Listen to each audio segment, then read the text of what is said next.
back to my humble loft railway.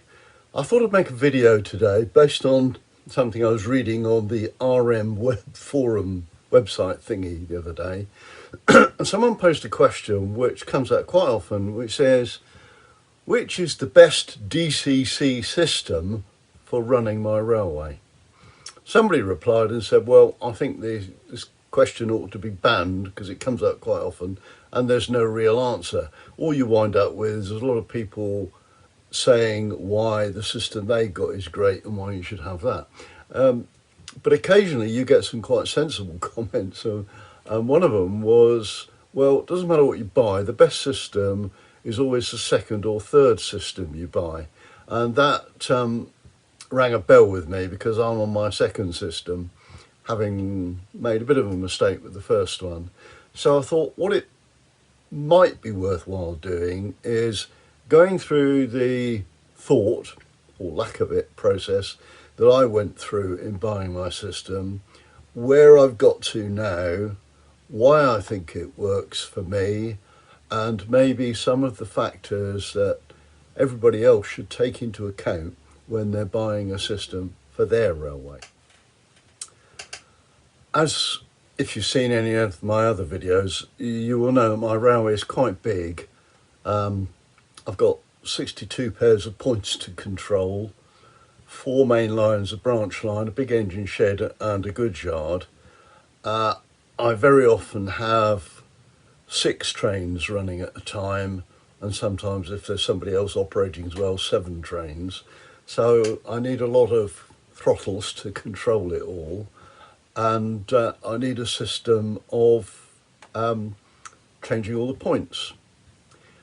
What I did to start with is I bought a Hornby Elite, which is quite, in my view, underrated piece of kit. Yes, it's very menu driven and so on and so forth, but it worked well and it had 4 amp power supply. In addition to that, I ran Hornby Railmaster, computer-based system, and I chose that because I could open lots of throttles at the same time. I could have a mimic diagram of all the points, excuse me, and I could change the points with a click of a mouse, and that would be absolutely fine. And to be honest, it did kind of work after a fashion. There were 2 big problems with it. The first one was the flakiness of the software. I would click on a train to stop it and it would continue running, big delays in the sound functions, and the Elite controller would very often lose contact with the Railmaster software on the computer, and of course you couldn't do anything then. The whole thing would gone into auto control and you have to press the big red button to stop everything, and this was getting more and more common. The other one was a bit of a letdown in as much as Railmaster on the face of it comes with block detection, loco detection, but they said it wasn't developed yet. It still isn't developed, and as far as I or anybody else can see, it will never be developed. So there I was with this Railmaster system, which when working worked okay, but too often just crashed out and I was left with a bit of a disaster on my hands.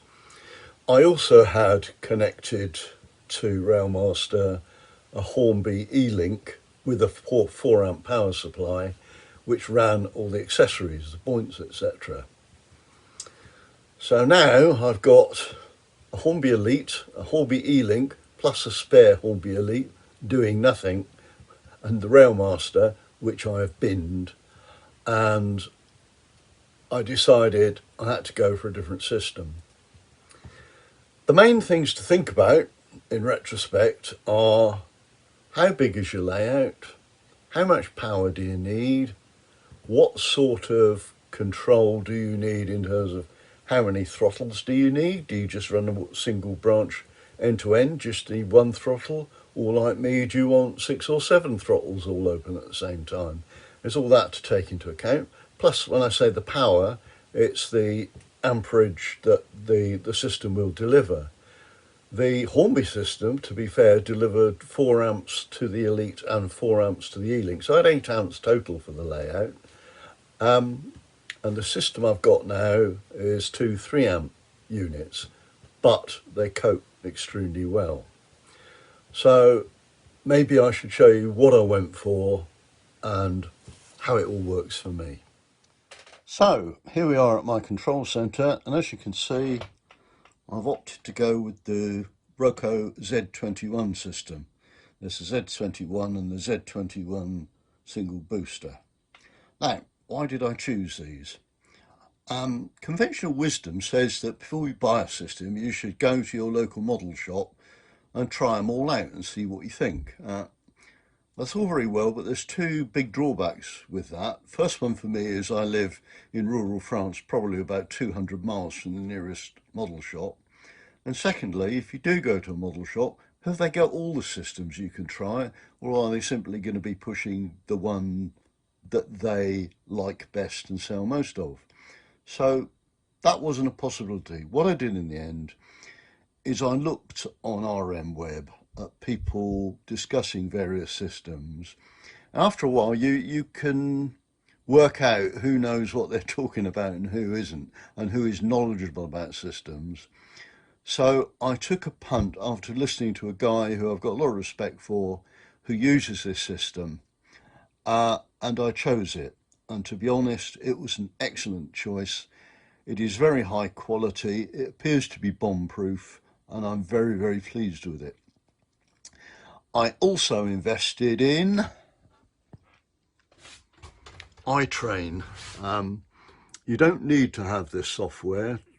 The Oroko Z21 is fine in itself, but I wanted this for 2 reasons. First of all, I find it easier to change the points, and secondly, I can now move into the area of block detection and automation at a later date, so that future-proofs me. And future-proofing is something else I think you need to think about when you're choosing your DCC system. Yes, it might be fine for what I've got now, but what if I expand my layout? Will it cope with that? If not, you wind up doing what I did and buying a second system. So think about the future. Here, back to my little control desk here. As you can see, it's on wheels, it moves in and out, flexible cables to the layout. A keyboard there connected to the computer. Oh, the computer, yes, I did buy this Dell.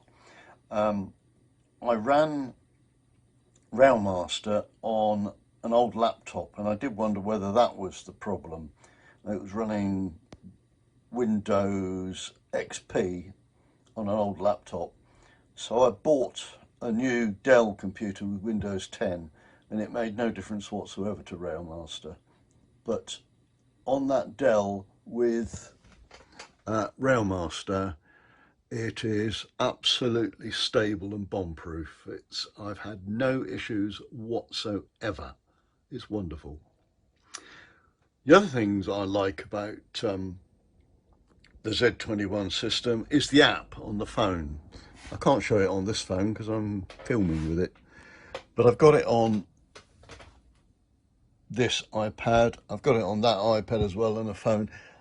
When people in the family, their iPads to get renewed or whatever, I now collect them, because you can connect them all to the Oroko, the Z21 system, and you can have as many throttles as you like. What I love about the throttles on here, as you can see, is that the icons for the sound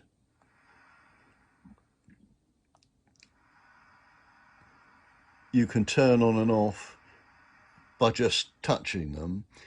But what is really good about that is you can change the position of the icons. You can put them in whatever order you like. That is good for me because it means you don't have to remember which button to press for whatever sound, because I've got lots of different sound decoders, and the function numbers are different on a lot of them. So I don't have to remember numbers at all. You can just look at the icons and blow them, and it works fine. There's Exeter. There's that spam cam hiding behind that coach. And there are all the icons and the ones I use most, like the guard's whistle, followed by an acknowledgement whistle, or the long whistles.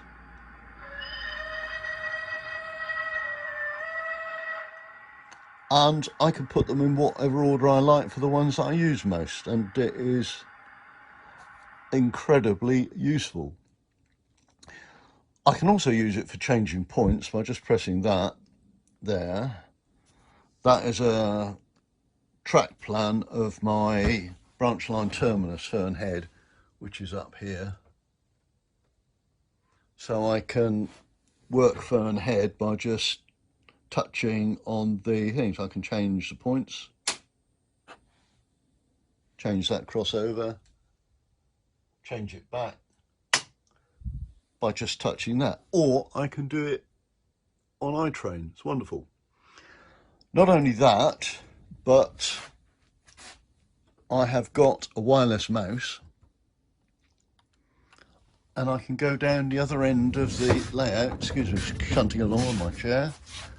And if I want to play in the loco shed, I've got another screen here. Shut that one down. Which is just the same as the main screen. So I can change all the points, and I can run locos and move them around my loco depot to my heart's content. So that is very, very flexible, and I love it. I also, down the other end,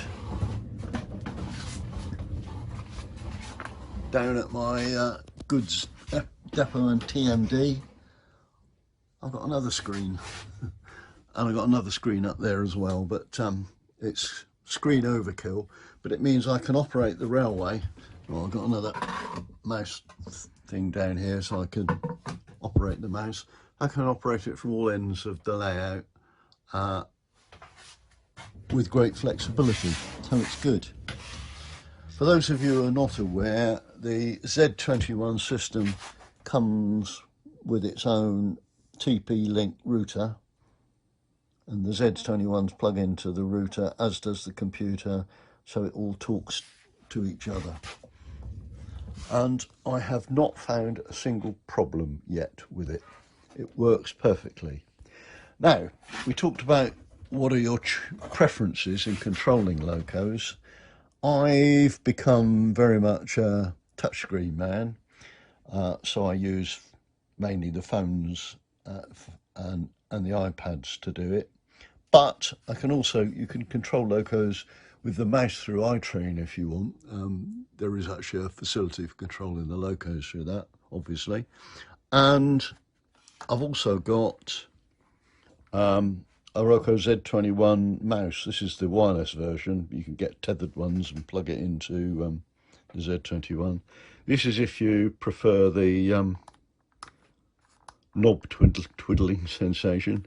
And it's great, and it works fine. The only thing is, of course, it's got buttons for the function, so you have to remember which number is which on the functions. But some people prefer them. I quite like using it sometimes. And that's fine. I'm thinking of getting another one, actually, because when the grandchildren are in here, they can have one each and control trains. I've got the, well, that's flickering like a good one because of the LEDs, I suppose. DCC Comtets alpha meter, which I find I don't actually need now because there is a function within the Z21 to show that on screen. That is currently showing amperage of 120, and that is because I've got around 40 locos on the track. A lot of them have got sound. You can see there's a rake of Hornby Pullmans here, all with their lights on and other bits and pieces. So I don't think a pull of 1 amp 20 at static with all that on the layout is too bad. Also, it's showing 15 volts. I've set the Z21 to 16 volts, and it says that normally you'll get 1 volt less at the track. Well, 15 volts at the track is fine by me. I could set it higher, but that's fine. Everything works perfectly, so I'm more than happy with that. What I've done, on the advice of someone who knows these things, is the Z21 actually controls the accessory bus, and the booster is the track power. I've got the accessory bus set up for all of the points, DCC decoders for the points, accessory decoders, and I use exclusively DCC Concepts decoders. They're great, and they not only control the points, but they've got outlets for the frog power, which is changed automatically because all my points are electrofrog, and that you could also wire up LEDs. So I love them, but they are power hungry on startup, and if I started the whole lot up at once, the Z21 trips out. So what I've done is I've divided the bus up into districts, 3 districts. That's what this LED is, and that switch. So I switch in the districts on startup one by one, and that powers up the CDUs in the decoders, and it's all fine. As I say, each of these units turns out 3 amps, so I'm running the layout track on 3 amps and the accessory bus on 3 amps, and it is more than enough, and it works perfectly. Like I say, for the future, I shall be looking into block detection and automation, but I'm still really coming to terms, excuse my knee, it's just that I'm still wearing shorts because it's still summer here in France. Still working on that and thinking about it and coming to terms with really using the Z21. Also the Z21 maintenance tool. I won't go into details, but it is something which is available. You can bring it up on screen and you can perform all sorts of maintenance functions with the Z21. One of them is you can update Zimo decoders. I use quite a lot of Zimo decoders. I had a bit of a problem in as much as I had quite an old decoder in that little pannier over there with its auto coach, and that one I tend to leave it going up to Fern Head and into the Bay platform there, and there are ABC units on both of them, so that one will troll backwards and forwards all day. But when I first tried to program it, it wouldn't have it, because the decoder wouldn't recognise the CV settings for shuttle working. But I updated the decoder through the Z21, and lo and behold, it works now. So that's another benefit of the Z21 system as far as I'm concerned. Like I say, I'm very, very happy with the system because it does what I want it to do. You might want something else, so I'm not saying that you should get the Z21 system, because at the end of the day it's also quite expensive, but like everything else, you get what you pay for. That's what it does. So if you want a system where you want to run a lot of trains, you want lots of throttles, and you want absolute stonewall reliability, this is what's done it for me, and I love it. So, well, I'll stop waffling on about the system now, and I'll probably run a few trains, and I'll leave you to go and run yours. Bye.